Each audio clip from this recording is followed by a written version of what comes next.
Hello friends, welcome to my Odisha reporters YouTube channel. तो आज चाण जानवा चाषी मानकर खबर।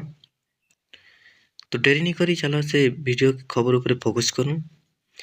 यही फसल रे क्षति हेले नहीं टेंशन मिलिबो बीमा राशि। चाषी खुशी खबर एणिकी प्राकृतिक विपर्यय हेबा मौसुमी विमुखता चाष रे क्षति हेले चाषी को मिलिबो टंका। एही टंका बीमा टंका रे भरणा हेबो। एणिकी उद्यान कृषि हेबो बीमा।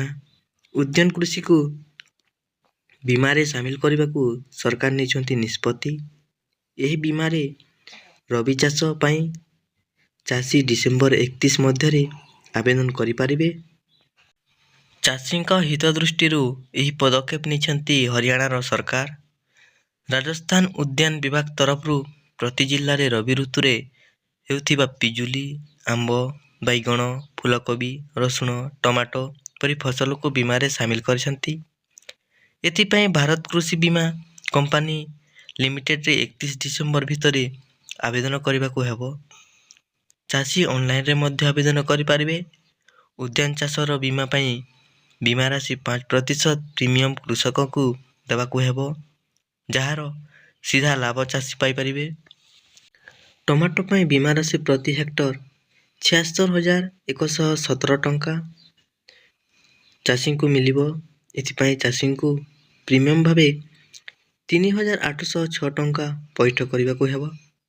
सेहीपरि बैगण पाई हेक्टर पिछा 90,000 टंका बीमा राशि, फूलकोबी पाई 1,20,000 टंका, पिजुली पाई 64,468, आंबर बीमा राशि 1,12,000 टंका और रसुण चाष पाई चाषी को 1 ରୁ 2 709 टंका बीमा राशि मिलिबो। यही बीमा रे सामिल हेबाकू हेले प्रीमियम सह चाषी को सेमानक वर्तमान फोटो, आधार, बैंक पासबुक कॉपी ई मित्र सेंटर रे दाखल करने को हेबो। बीमा करने को तथा बीमा राशि दाबी करने को agriculture insurance company of India limited प्रतिनिधि बा टोल फ्री नंबर 1447 रे जोगाजोग करि पारिबे। तो फ्रेंड्स, आपन को एमिति खबर सुनिबा को भल लागुची ताले मो चैनल को टिके दया करी सब्सक्राइब करि नियंतु आउ मो वीडियो को बहु मात्रा टिके शेयर करि दियंतु। काहेकि ना आपन मन जदि एमिति शेयर करिबे आ मते सपोर्ट भल पाइबा दुथिबे ताले मो आपन मन को आहुरी भल भल खबर पहुंचबा को प्रयास करिबी।